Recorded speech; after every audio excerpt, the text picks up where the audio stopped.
Olá, bem-vindo ao Perspectivas Internacionais. Este é um programa de entrevistas que nasce da parceria dos cursos de Jornalismo e Relações Internacionais da SPM São Paulo. Eu sou Eide Vargas, professora de jornalismo. Eu sou Vitor Blecher. Está em pauta um mundo complexo e interligado de negócios, política, economia e pessoas. Aqui, professores e alunos de ambos os cursos entrevistam os mais diversos nomes das relações internacionais. Hoje também apresentam o programa o aluno Vitor Quadrado, de RI, e a aluna Larissa de Roberto, também de RI.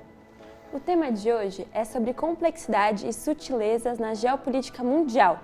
Vamos analisar a imagem que se constrói sobre lugares, pessoas, a partir de produtos culturais no Brasil e no mundo afora, o que chamamos de soft power, o poder das ideias e da cultura na relação entre povos. O entrevistado de hoje tem uma longa história no jornalismo e nas análises geopolíticas, referência de criticidade. Aqui na SPM é um professor querido na casa, mestre em História Econômica, doutor em Ciência Política, com experiências em universidades no exterior. É sempre o nome que professores e alunos pensam quando se trata de trazer um olhar complexo e afiado para pensar o mundo. Seja bem-vindo, professor Leonardo Trevisan. Muito obrigado pelo convite de vocês. Vamos atendê-los, vamos discutir.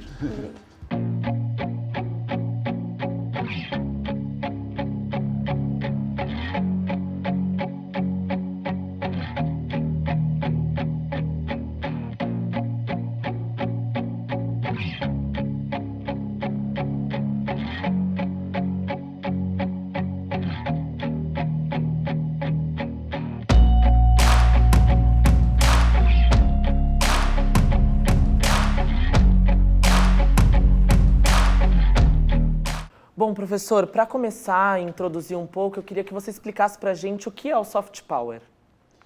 Essa é a pergunta importante realmente, não é? Porque quando nós olhamos para soft power, nós precisamos entender que ele nasceu em um determinado contexto, não é? Terminou a União Soviética, não é? Os Estados Unidos praticamente perderam o inimigo, ficaram sozinhos no mundo, não é? E as análises do mundo ficaram, no fim do Muro de Berlim, queda do Muro de Berlim, acaba a União Soviética, os Estados Unidos ficaram assim, mais ou menos, como o dono da bola, né? Como o único país que tinha como referência para o mundo, né? Isso provocou um tipo de reação nas universidades, nasceu um jeito de ver esse mundo, né? Em que os Estados Unidos eram, como nós estávamos brincando, o dono da bola. O artigo mais importante que aparece aí é o artigo de um sujeito chamado Francis Fukuyama, né, que pensou um livro chamado O Fim da História, né, e, aliás, O Fim da História e o Último Homem era o nome do livro, né.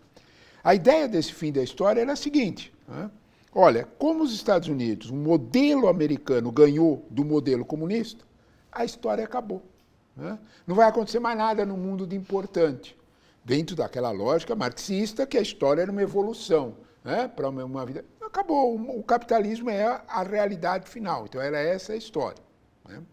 Isso acontece, o Muro de Berlim cai em 90, a União Soviética termina em 91, esse livro sai em 92, é um grande sucesso. Em 94, sai um livro que vai dizer o seguinte, olha, não é bem assim não, né?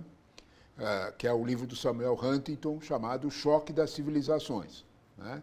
Que é o seguinte, olha, não é porque esse lado acabou que o mundo inteiro vai passar a se entender, que todo mundo vai se entender. Coisa nenhuma, né? O mundo é complicado, tem muita gente, tem pelo menos 9 civilizações conflitantes e não é indicador que a história acabou. Entre esses dois choques de visões, entre essas duas visões em choque, nós temos que entender que aparece exatamente, se desenvolve, pelo fim do comunismo, uma lógica da globalização, né? E globalização quer dizer um jeito diferente de ganhar dinheiro. Não adianta sofisticar. Quer dizer, de alguma forma que o comércio cresce muito, todo mundo ganha dinheiro, as pessoas melhoram de vida, né? Para a gente ter uma ideia do que nós estamos falando, se você pegar os países mais populosos do mundo, por exemplo, China, né? A China tirou entre 400 e 600 milhões de pessoas da pobreza absoluta.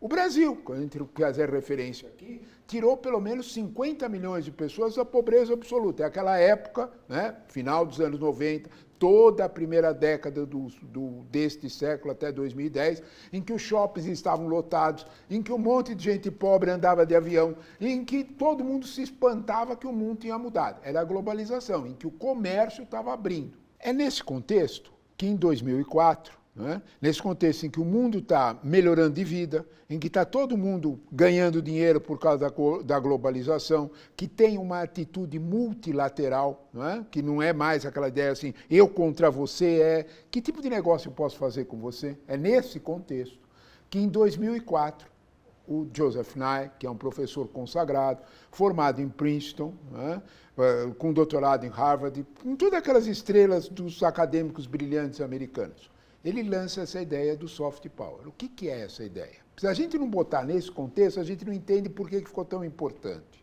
né? O soft power é a lógica em que você tem dois jeitos de fazer aquilo que eu quero que você faça. Tá? Em outras palavras, são dois jeitos de eu mandar em você. Um jeito é o hard power. O hard power é o seguinte, você vai fazer isso porque eu sou mais forte que você. Tá? Se você não fizer, eu te dou uma cacetada e você faz. Tá? Em última instância, você morre e não faz o que eu estou falando. Tá? Esse é o hard power. É um conceito em que eu não deixo escolha para aquele.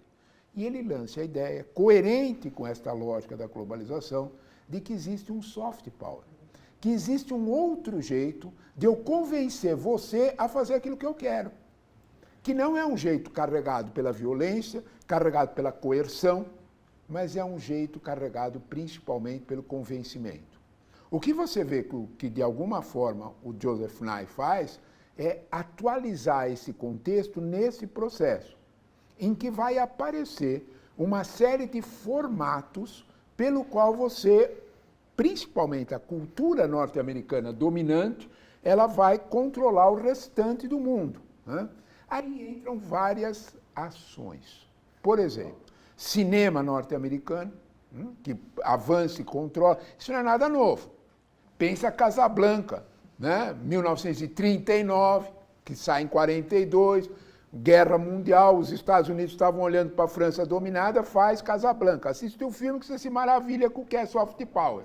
Né? Você vai cantar junto a Marselhesa, vai ficar animado. Né?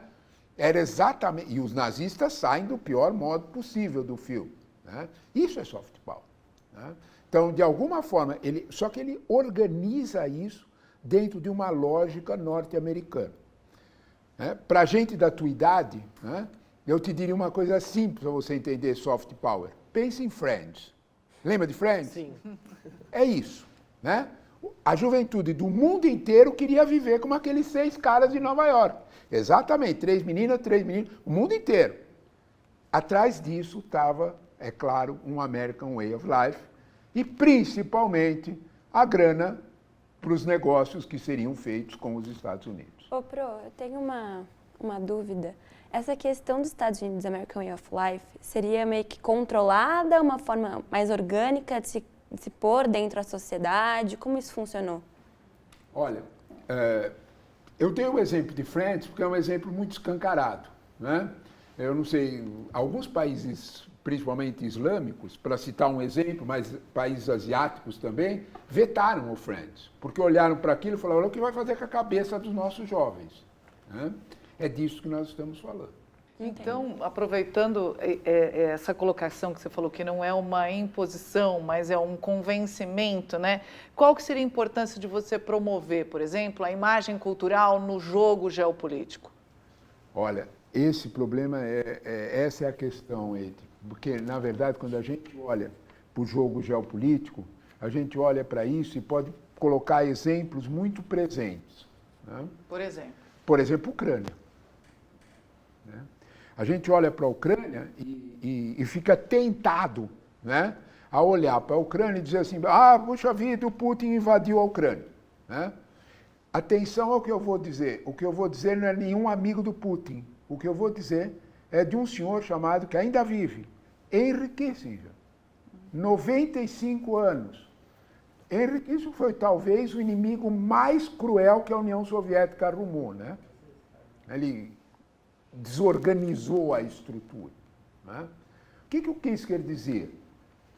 Não adianta nós imaginarmos que um país com o poder que teve a União Soviética ou o poder que tem a Rússia não vai pensar nas suas fronteiras, ele vai pensar em proteger suas fronteiras. E aí ele vai precisar de um conceito que tem muito a ver com o soft power, que é o conceito de profundidade estratégica. É isto que está no X da história quando nós falamos de Ucrânia versus Rússia. O que é profundidade estratégica? A Ucrânia foi o território pelo qual, 200 anos lá atrás, o senhor Napoleão botou as tropas dele para invadir a Rússia. Lei Guerra e Paz, né? Tá lá. Bom, professor, você comentando, falou dos Estados Unidos, da Rússia, da China. Então, a próxima pergunta que eu queria te fazer é: você vê alguma diferença, e quais os pontos principais, se existir essa diferença, de um soft power ocidental e do soft power oriental? Isso é interessante, né? Porque quando nós olhamos o soft power ocidental, nós olhamos, por exemplo, né, para todo o aparato cultural de direitos humanos que nós estamos vendo, que o Zelensky usou, né? O Zelensky usou um aparato de soft power, o conceito das fronteiras, isso é um aparato de soft power. Né? A China, por exemplo, também usa o seu aparato de soft power. Eu vou te dar um exemplo concreto disso, fácil da gente entender. TikTok. Você olha para o TikTok e diz assim, é só uma dancinha. Isso porque você quer, né?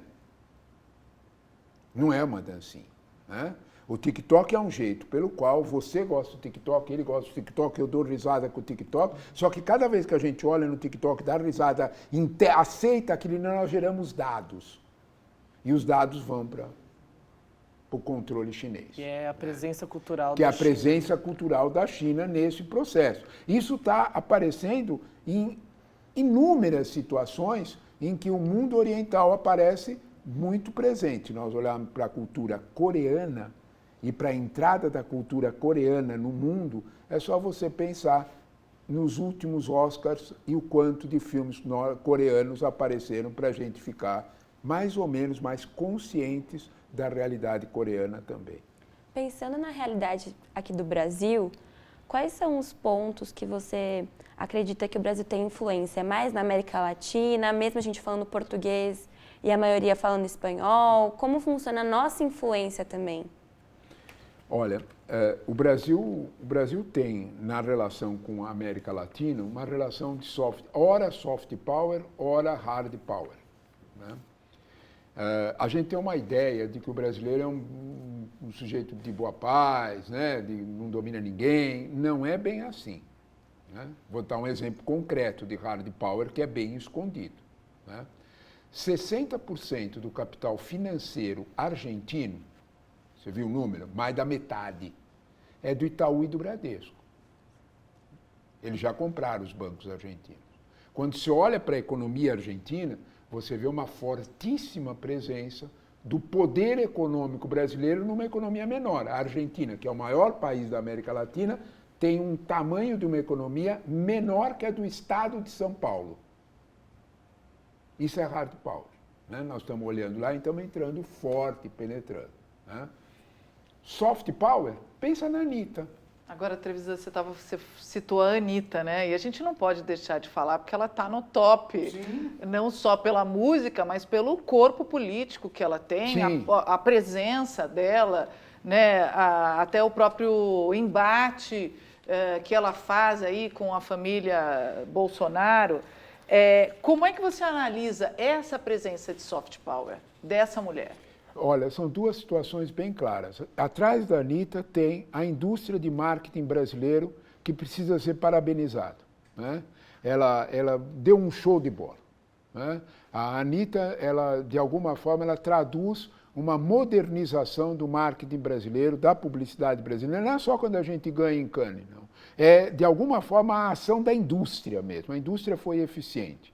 Ela foi eficiente também enquanto modernização do produto, isso que você está mostrando. Né? A Anitta, de algum modo, ela sintetiza uma cara nova da mulher brasileira e isso é bem legal, isso é importante. Né? terceiro ponto que você levanta, não é? Para usar a expressão do mundo da eleição francesa, né? Ela traduz no corpo, ela traduz nessa situação toda uma espécie de uma mulher insubmissa. Né? Isto vende. Né?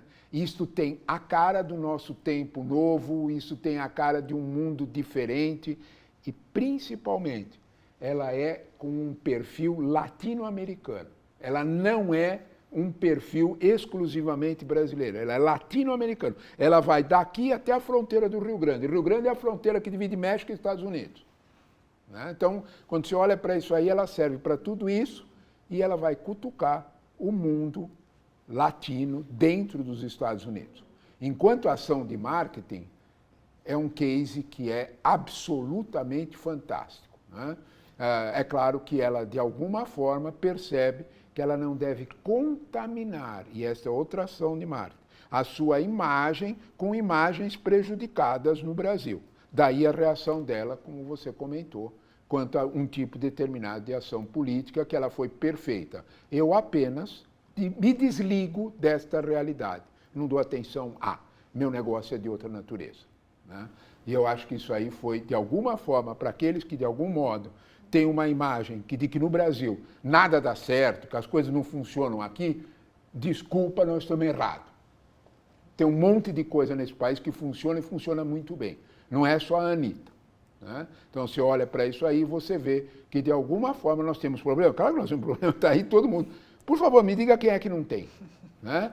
E, de algum modo, eu acho que isso é uma coisa bastante interessante para a gente comentar.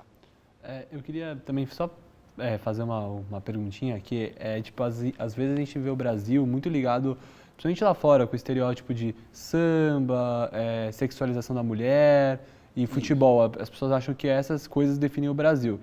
Você acha que esse estereótipo está mudando ou você acha que isso ainda é muito presente, principalmente na Europa e nos Estados Unidos? Essa pergunta é ótima, né?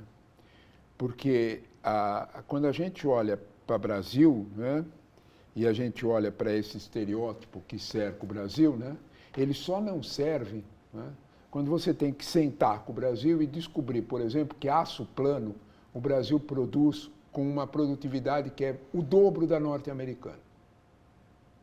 Quando você olha para a produção por hectare de soja, nós estamos 1/3 na frente da produtividade americana.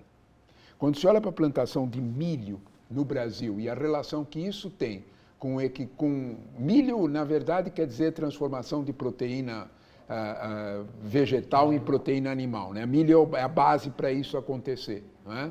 Nós temos uma produção absolutamente encostada nos maiores produtores do mundo. Você fala, isso é só agronegócio, é só aço. Não, olha para a Embraer. Né? Quando você olha para a Embraer, você vê uma montadora de avião, né, que a Boeing estava interessada, porque ela era concorrente direta. Né? Então nós temos um olhar para isso que, de alguma forma, faz com que a gente tenha uma outra visão no mundo. Né? O maior problema que nós temos é convencer os brasileiros de que esse outro lado é mais eficiente. Aí o caso da Anitta ajuda bastante, né? A mostrar que nós temos um outro lado neste país que é bastante evoluído, bastante moderno, diferente, que sabe usar a sua sexualidade como qualquer lugar, né? E, de algum modo, interessa como mercado para muita gente esta aproximação com o Brasil. Né? De alguma forma, quero dizer uma coisa a vocês. A geração de vocês vai viver melhor que a minha, eu não tenho nenhuma dúvida. Esperemos. Ponto. Esperamos mesmo. Professor, muito obrigado pela entrevista, pelas orientações com relação ao soft power. Foi ótimo, foi muito bom tê-lo aqui. Eu é que gostei. Perguntas excelentes e de alguma forma, a possibilidade de uma conversa boa que raramente acontece. Muito obrigada.